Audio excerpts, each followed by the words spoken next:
was homeless back then, like when I tell you guys I was homeless, I meant like I was actually outside. That was the experience that I adore and appreciate so much, and a way like I've learned so much from it. And I think I am who I am now because of those days. For real, that's how I feel. But what hurts me the most is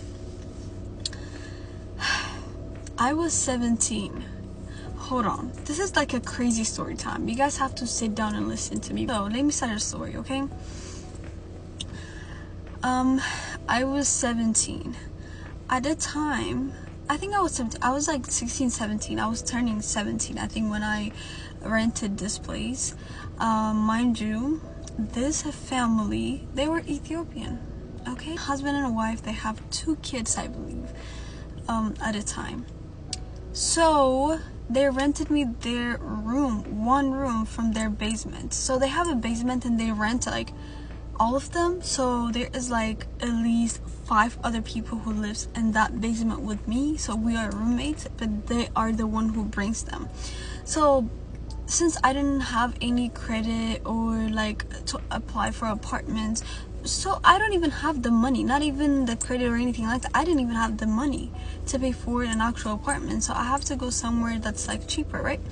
So the room that I rented was the cheaper one. I believe that was like $340. I'm not 100% sure. I don't know the exact number. Mind you, this room does not have no window. If I find a video, I'm definitely have a video. I will show you guys. I'll bring the video and show you how the room looked. There is no window whatsoever. It's a very tiny bedroom. It's tiny, and it smells really horrible in there because it's a basement. It's cold. There is what do you call it?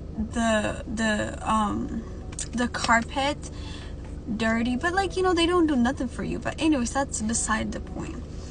So one time something happened to me. I was home actually, and I was sick, and then called 911, went to the hospital. I ended up getting surgery. I had a cyst. It's not a major surgery, it's a minor, but it's still like, I was just by myself. That's what you have to understand. No family. When I get my surgery, it's just me. When the doctor asked me, you know, that's so much pain.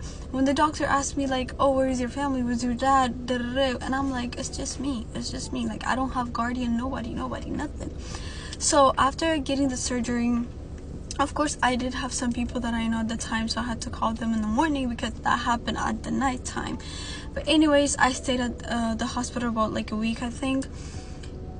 And coming back home, I was late for the rent because I was literally just taking care of myself, and I was really sad. You know why I was sad? If I was sick at my mom's house, I know how she would treat me, you know?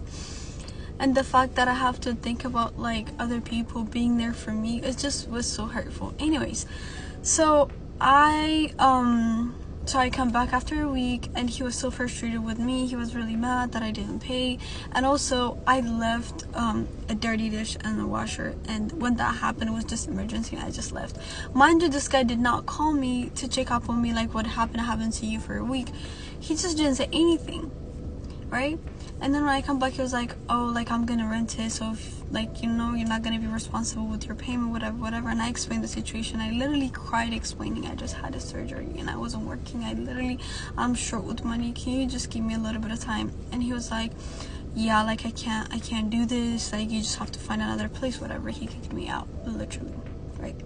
And then I was like, you know what, I'll leave, it's okay, I'll leave, because it's not even healthy here. Like, I'm literally suffocating every night. Like, I have no privacy because I have to open the door to sleep because there is no window, there is no light, it was so bad, right? But then he kicked me out, and then I asked him, can I at least get the deposit back? And he told me no, because I had a bed that was donated to me from my high school teacher, and I couldn't carry it out because I had surgery. And I asked him if he can help me taking it out, and he was like, he won't help me, and he told me to leave it in the room just because I left the bed and I couldn't carry it out. Mind you, the basement is like I have to stairs to get out of the basement. How am I gonna carry a bed? And I just had a surgery, and I'm begging him. I'm like, please, this little $200 deposit doesn't mean nothing. It don't mean nothing to you. I know, because he have so many properties, by the way. You have different houses, and this guy is Ethiopian, and I'm begging him, like, please, I don't have family here. I'm telling him I'm so poor, like, I literally do not have anything. If you give me this, at least I will buy food for myself. And he did not care. This is the most painful thing that I went through in my life, and I will never forgive him. Like, until this day, a lot had happened to me in the past, but this is the one thing that I will never forget. Like, and you know what's crazy on top of this? When I first moved here and my first job was at Ethiopian restaurant, I was a server. I was not a server. I was doing there was a coffee shop, and I was like serving at the coffee shop, and there was another lady who was working at the restaurant, because it's like connected in the same thing. His wife was a server 3 years before we met again, and I begged her. I was like, please let me get the $200 deposit. They say no. They say no. And I pray. I know I'm gonna make it. And I don't know, like, I won't do anything bad to them, but I want them to see, like, how well I'm doing now. Not even later on, even now. Like, are they happy? I don't know.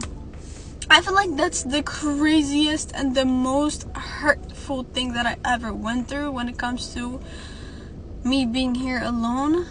But yeah, you guy, I hope you're doing well. Live for your kids, but the hate that I have for that guy, I can never.